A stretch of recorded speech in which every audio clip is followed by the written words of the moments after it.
Hello friends, कैसे हो आप। माय नेम इज़ हर्ष गुप्ता और हम लोग देख रहे हैं यहाँ पे यूपीएससी की पॉलिटी के पीवाईक्यू की सीरीज। सो आज का जो हमारा वीडियो है वो है 2024 के यूपीएससी के पॉलिटी के क्वेश्चंस। तो चलिए स्टार्ट करते हैं विद द फर्स्ट क्वेश्चन। पहला क्वेश्चन यहाँ पे जो है वो यहाँ पे ये है कि who was the provincial president of the constituent assembly before doctor Rajendra Prasad took over. Okay, ये सिंपल बहुत इजी, मतलब बुक में से फैक्चुअल क्वेश्चन है कि डॉक्टर राजेंद्र प्रसाद से पहले कॉन्स्टिट्यूएंट असेंबली का कौन प्रेसिडेंट था। तो इसका आंसर बहुत सिंपल है, इसका आंसर है D, doctor Sachchidanand Sinha. Okay, so he became the प्रोराइट a temporary president of constituent assembly before the election. ये एक चीज आप याद रखना। और एक चीज देखना चाहो, वैल्यू एडिशन की अगर मैं बात करूं इन दिस क्वेश्चन, ओके, सो अगर मैं कहूं कि आफ्टर इलेक्शन कौन बना, सो आफ्टर इलेक्शन ओके, जो कॉन्स्टिट्यूएंट असेंबली थी उसमें doctor Rajendra Prasad became it's president. Okay, लेकिन आप एक चीज याद रखना कि कॉन्स्टिट्यूएंट असेंबली जो थी ना, उसके दो फंक्शन थे। दो फंक्शन कौन से थे? एक to make the constitution of India, और दूसरा एज अ लेजिस्लेटिव पर्पस कि एक नॉर्मल रूटीन रेगुलर कंट्री के लिए लॉ बनाना, एज अ लेजिस्लेचर कह सकते हैं इसको। क्लियर? तो याद रखना कि जब भी कॉन्स्टिट्यूएंट असेंबली कॉन्स्टिट्यूशन बनाने के लिए मिलती थी तो उस टाइम पे it was presided by doctor Rajendra Prasad. Okay, and जब भी constituent assembly as a legislature के तौर पे मिलती थी then it was presided by GV Mavalankar.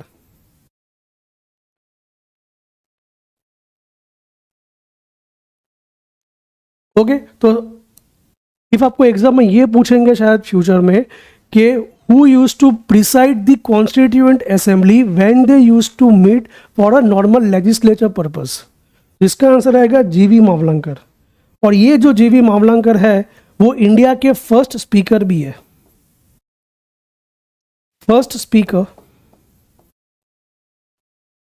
Of independent India, याद रखना।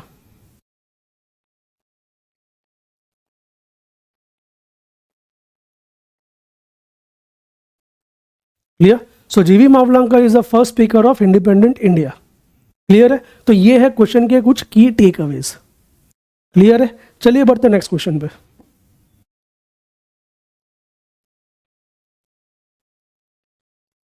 With reference to the government of India act 1935 consider the following statement. पहला, it provided for the establishment of an all India federation based on the union British Indian provinces and princely states. तो हमको पता ही है कि yes कि 1935 government of India act के अंदर उन्होंने ऑल इंडिया फेडरेशन के बारे में बात की है। ओके, और ये जो फेडरेशन है वो बनेंगे with the help of provinces and princely states. लेकिन आप एक चीज यहाँ पे याद रखना कि ऑल इंडिया फेडरेशन जो है, ये जो प्रोविजन जो था इन गवर्नमेंट ऑफ इंडिया 1935, उसमें कंडीशन ये थी कि ये तभी इफेक्ट में आएगा जब majority of the princely states agree करेंगे for this particular clause of purpose. Clear? लेकिन यहाँ पे ये हुआ था उस टाइम पे कि प्रिंसली स्टेट्स ने मना कर दिया था कि हमको ऑल इंडिया फेडरेशन चाहिए ही नहीं, हमको उसका हिस्सा बनना ही नहीं है। इसलिए 1935 एक्ट के अंदर उन्होंने ऑल इंडिया फेडरेशन का प्रावधान दिया तो है, लेकिन बाद में वो कभी इफेक्ट में आया ही नहीं है। क्यों? क्योंकि प्रिंसली स्टेट्स ने उसको रिजेक्ट कर दिया था। बट देखने जाओ तो यहाँ पे ये स्टेटमेंट तो सही है हमारा। क्लियर? कि हाँ कि एक्ट के अंदर ये प्रावधान है। दूसरा, defence and foreign affairs were kept under the control of federal legislature. अब देखने जाओ ओके, तो हमको पता है कि यहां पे उन्होंने दो टाइप की लिस्ट बनाई थी। एक थी रिजर्व्ड लिस्ट और दूसरी थी transferred list. Okay, reserved list के अंदर जितने भी मतलब मैटर्स यहाँ पे ऐड किए गए थे that would be taken by or administered by governor general of that particular state.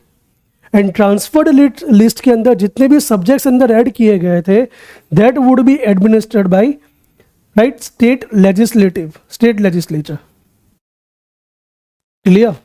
अब देखने जाओ यहाँ पे डिफेंस एंड फॉरेन अफेयर्स। तो रिजर्व लिस्ट का पर्पस ये था कि जितने भी की इंपॉर्टेंट सब्जेक्ट्स या मैटर्स होंगे ऑफ द गवर्नेंस, डिफेंस है, फॉरेन अफेयर्स है, फाइनेंस है, राइट, रेलवेज है, ये सारे रखे थे अंडर द रिजर्व लिस्ट।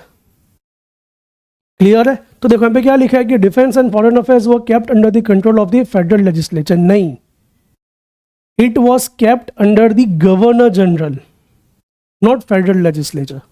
अब पूछा क्या गया है, which of the statement given above is or are correct. तो यहां पे आंसर क्या आएगा, ए, वन ओनली। क्लियर? तो ये है उसका एनालिसिस। चलिए बढ़ते नेक्स्ट क्वेश्चन पे।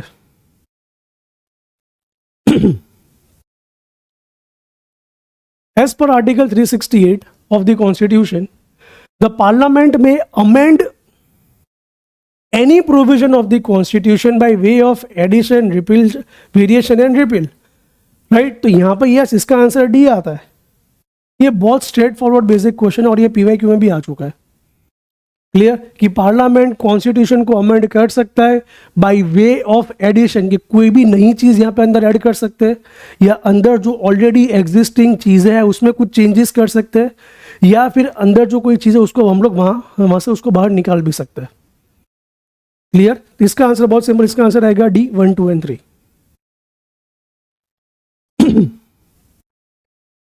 68. Which of the following statement are correct in respect of money bill in the parliament? कि ये जो 4 स्टेटमेंट दिए उसमें से कौन सा स्टेटमेंट सही है? क्लियर? अब देखो पहला क्या है कि article 109 mention the special procedure with respect to money bill. चलो अज्यूम करते हैं कि भाई हमको पता नहीं है या याद नहीं है कि भाई यहाँ पे ऐसा कुछ है या नहीं। क्लियर? तो इसको भी ऐसे ही रखते हैं। A money bill shall not be introduced. Okay, a money bill shall not be introduced in the Council of State. Council of State मतलब क्या होता है? Rajya Sabha.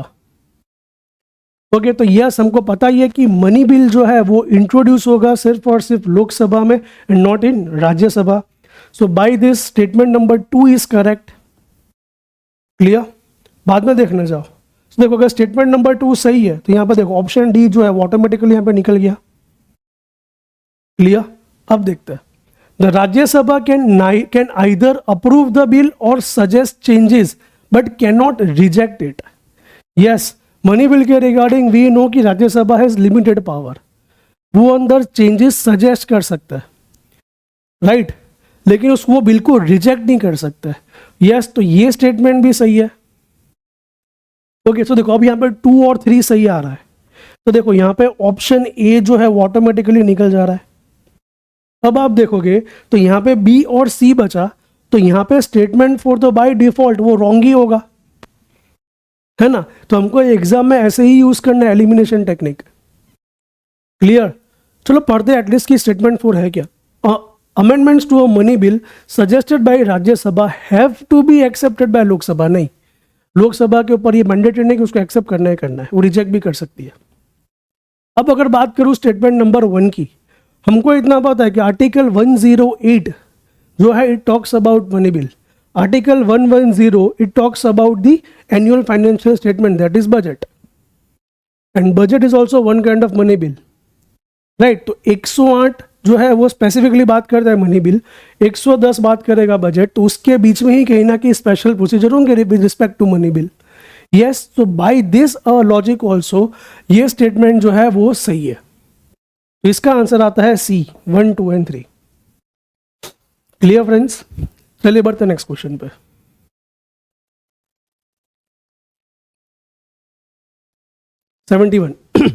How many delimitation commission has been constituted by the government till December 2023? अब देखो what do you mean by delimitation commission? Delimitation जो है it is a one kind of exercise या process जहाँ पे गवर्नमेंट सेंसस के डेटा के through एक कॉन्स्टिट्यूएंसी के अंदर और वहाँ पे कितना पॉपुलेशन है उसके हिसाब से टेरिटोरियल कॉन्स्टिट्यूएंसी डिसाइड करेगी, एंड बाद में एक पर्टिकुलर स्टेट में उसकी कितनी लोकसभा की सीट आएगी और स्टेट लेजिस्लेचर में कितनी उसकी सीट आएगी वो यहाँ पे फिक्स होता है। ओके, तो ये जो एक्सरसाइज है दैट इज उसको कहेंगे डिलिमिटेशन, कि मतलब एक स्टेट में कितनी लोकसभा की सीट होगी और कितनी लेजिस्लेटिव असेंबली में सीट होगी बेस्ड ऑन पॉपुलेशन। क्लियर। और ये जो डिलिमिटेशन कमीशन जो है, यहाँ पे एक चीज याद रखना कि it is formed by the union government, right, under article 82 of the constitution.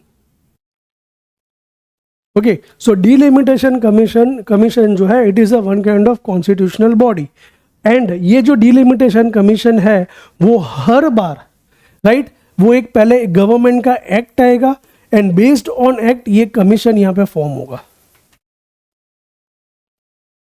लेकिन अंडर आर्टिकल 82 क्लियर कट कहा गया कि union government can form delimitation commission through the parliamentary act या डिलिमिटेशन एक्ट।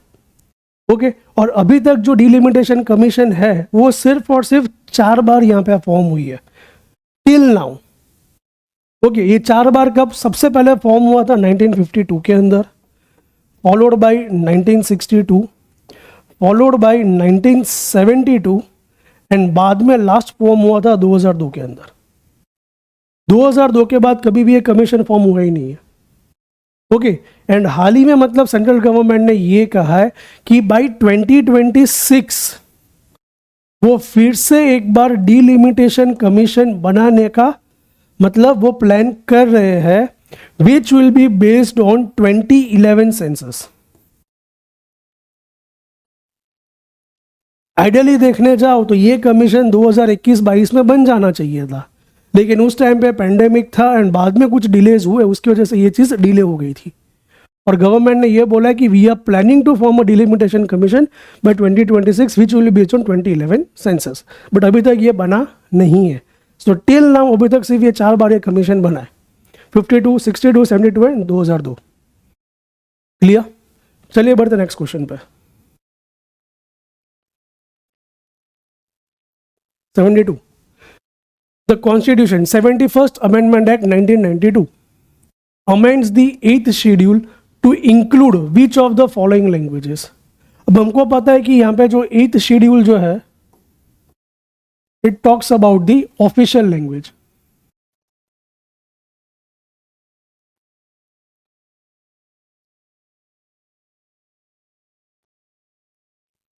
क्लियर? अब ये जो ऑफिशियल लैंग्वेज है currently इसके अंदर 22 लैंग्वेजेस है।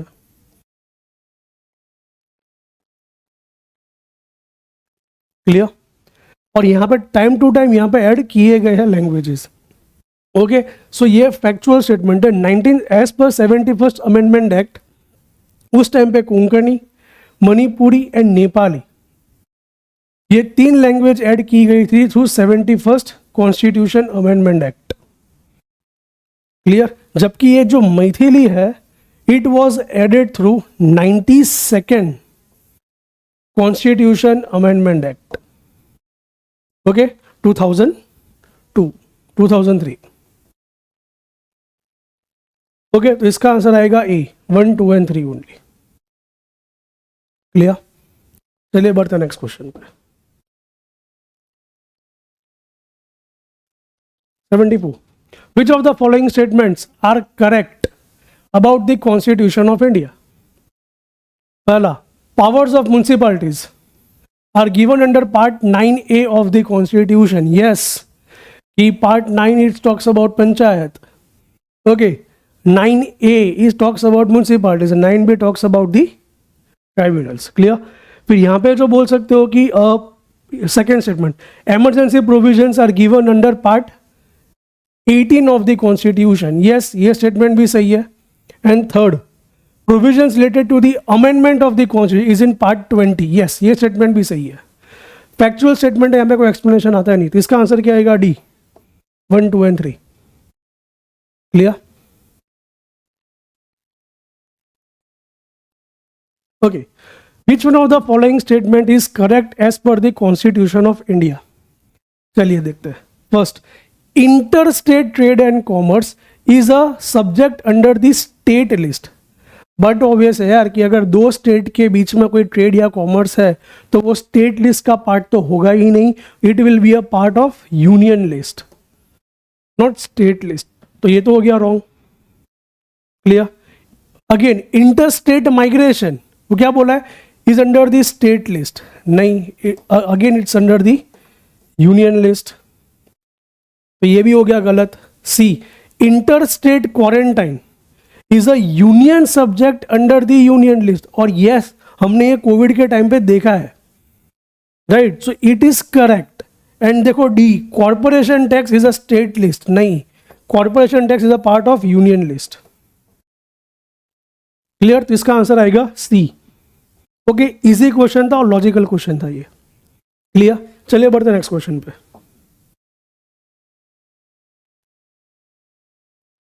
Under which of the following article of the constitution of India supreme court has placed right to privacy, ये चौथी बार PYQ में आया है। ओके, इसका आंसर बहुत सिंपल है, डी, आर्टिकल 21। क्लियर, चलो।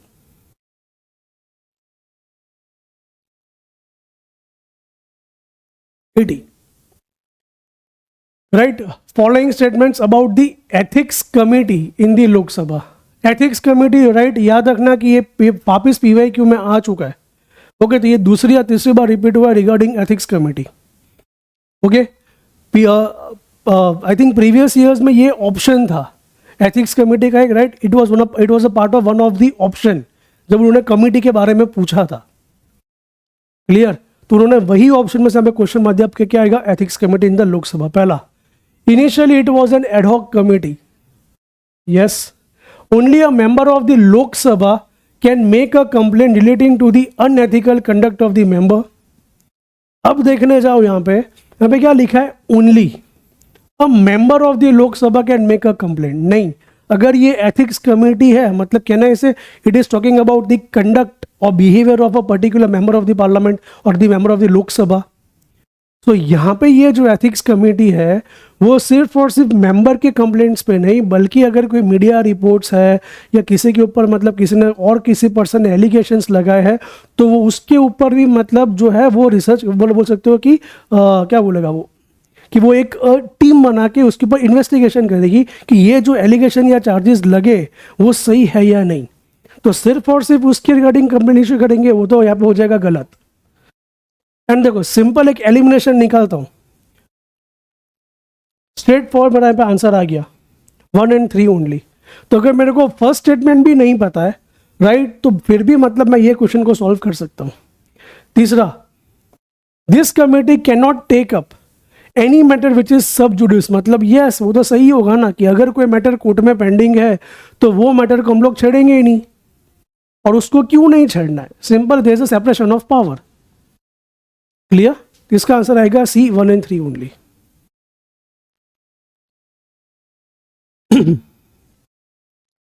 (83) A writ of prohibition is an order issued by the Supreme Court or High Court to, इसका आंसर बहुत सिंपल है, सी, the lower court prohibiting continuing in the proceeding in a case।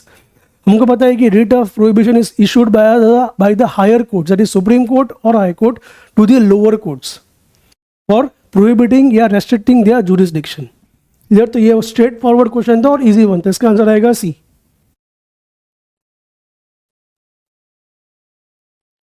Okay, 84.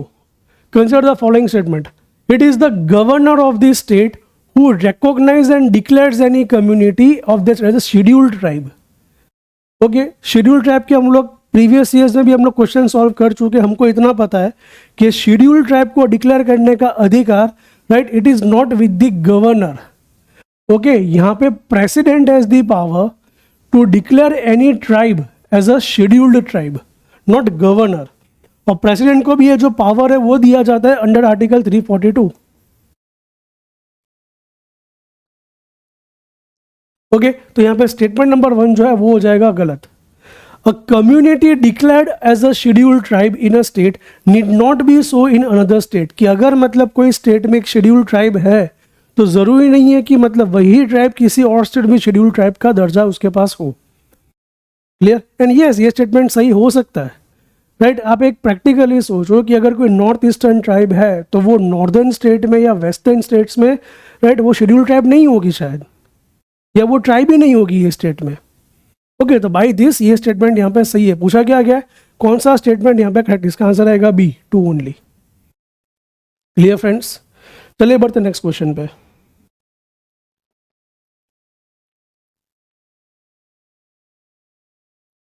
Okay, with reference to union budget, consider the following statement. The finance minister on behalf of the prime minister lays the annual financial statement before both the houses of parliament. Okay तो नहीं यार, ये statement यहाँ पे हो जाएगा गलत, क्योंकि फाइनेंस मिनिस्टर जो है वो बजट ले डाउन करेगा in the name of president of India, not prime minister. Clear? क्यों? क्योंकि देखने जाओ तो head of the state is the president, not prime minister. So Indian government जो भी डिसीजन मतलब लेती है, so they take the decision in the name of president of India, not prime minister. Prime minister India में, right, he is the head of the government, not state. Okay, तो यहाँ पे first statement जो है वो है तुम्हारा wrong.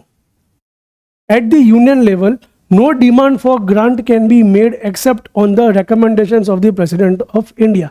Yes, ये स्टेटमेंट सही है कि जब भी हम लोग बजट प्लेस करते साथ साथ में हम लोग, राइट, हम लोग डिमांड फॉर ग्रांट भी प्लेस करते, लेकिन ये जो डिमांड फॉर ग्रांट उसका मतलब क्या है कि मेरे को पैसा चाहिए from the consolidated fund of India. And बाद में हमको ये चीज़ पता है कि अगर मेरे को कंसोलिडेटेड फंड ऑफ इंडिया में से पैसा विड्रॉ करना है तो prior president's permission is required. Okay, तो हमें पूछा गया कौन सा स्टेटमेंट यहाँ पे करेक्ट है, तो आंसर क्या आएगा? B, 2 only. Clear?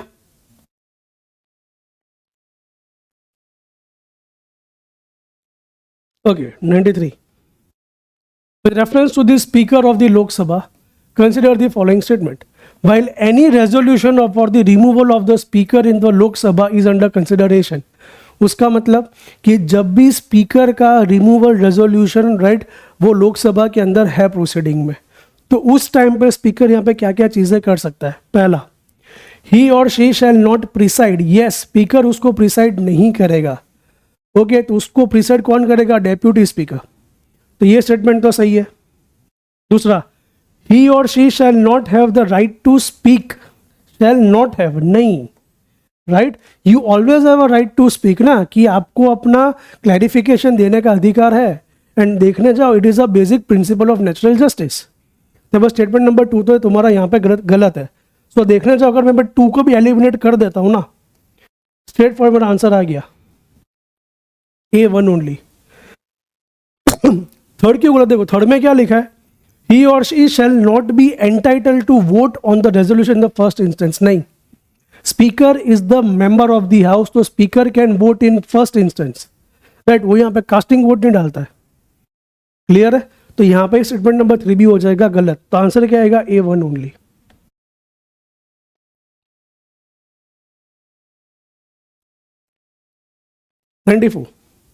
With reference to the Indian Parliament, consider the following statement. A bill pending in the Lok Sabha lapses on its dissolution. Okay, तो पूछा गया कि कौन सा स्टेटमेंट यहाँ पे सही है? यस, ये स्टेटमेंट यहाँ पे सही है। Sorry, A bill pending in the Lok Sabha lapses on dissolution. Yes, तो ये स्टेटमेंट यहाँ पे सही है। A bill passed by Lok Sabha and pending in Rajya Sabha lapses on the dissolution of the Lok Sabha. यहाँ पे क्या बोल रहा है कि बिल जो है pending in passed by the Lok Sabha and pending in Rajya Sabha lapses on the dissolution. Yes, तो ये स्टेटमेंट भी यहाँ पे सही है। सो देखने जाओ यहाँ पे क्या पूछा, कौन सा स्टेटमेंट सही है? तो देखो B, 1 and 2 ओनली। क्योंकि थर्ड जो है वो थर्ड में क्या बोला है कि अगर प्रेसिडेंट ने किसी बिल में ज्वाइंट सीटिंग बोला है तो राइट, वो भी लैप्स हो जाएगा ऑन द डिसोल्यूशन। नहीं, अगर प्रेसिडेंट ने किसी भी बिल में ज्वाइंट सीटिंग कहा है एंड बाद में अगर तुम्हारी लोकसभा डिसॉल्व हो जाती है तो वो स्पेसिफिक बिल लैप्स नहीं होगा। क्लियर? तो इसका आंसर आएगा B, 1 and 2 only. Okay, last question of the polity. Consider the following statement regarding the parliament. Prorogation of a house by the president does not require the advice of the council of minister. नहीं, what do you mean by prorogation? मेरे को पहले आप ये बताओ। Prorogation का मतलब क्या है कि end of that particular session, कि अगर बजट सेशन खत्म हुआ तो प्रेसिडेंट प्रोरोग्स दी हाउस मतलब वो सेशन को खत्म कर रहा है. ओके, तो यहाँ पे क्या लिखा है कि prorogation of the house by the president does not require the advice of the CM. नहीं, हमको पता है कि president always works on the advice of the council of minister. तो फर्स्ट स्टेटमेंट जो होता है वो हो जाएगा incorrect. Clear. Second, prorogation of a house is generally done after the house is adjourned sine die, but there is no bar to the president of India prorogating the house which is in session. Yes, generally हम लोग क्या करते हैं कि speaker जो है जब भी मतलब उस पर्टिकुलर सेशन जितनी भी सारी मीटिंग्स है अगर वो खत्म हो जाती है उसके बाद स्पीकर या chairman in right of the house वो उस पर्टिकुलर सेशन को एडजेंट साइन डाई करेगा कि house is basically right terminated और एडजेंट अंटिल अ इनडेफिनेट पीरियड. उसके बाद यहाँ पर तुम बोल सकते हो कि प्रेसिडेंट उसको प्रोरोग करता है, लेकिन ज़रूरी नहीं है कि हर बार एडजेंट साइन डाई होगा उसके बाद ही प्रेसिडेंट उसको प्रोरोग कर सकता है. उसके पहले भी प्रेसिडेंट उसको प्रोरोग कर सकता है. तो ये स्टेटमेंट यहाँ पर सही है. तीसरा, dissolution of the Lok Sabha is done by the president of India who save in the exceptional circumstances does so on the advice of the council of minister. Yes, president अपनी मर्जी के मुताबिक हाउस को डिसॉल्व भी कर सकता है on the advice of the council of minister. तो इसका आंसर क्या आएगा? सी, 2 and 3 ओनली. ओके, सो देखिए फ्रेंड्स, हमने अभी तक पॉलिटी के 2013 से लेकर 2024 के सारे ही पॉलिटी के क्वेश्चंस को हमने थरली सॉल्व किया है. राइट, हमने हर एक ऑप्शन को ध्यान से एनालाइज किया है, हमने पैटर्न को एनालाइज किया है, हमने क्वेश्चन के पीछे का रीज़न समझा कि क्या है और क्या नहीं आ रहा है. सो आई होप आपको ये पूरी की पूरी आपको अच्छी लगी होगी. And for more videos like this go and subscribe our channel. Thank you.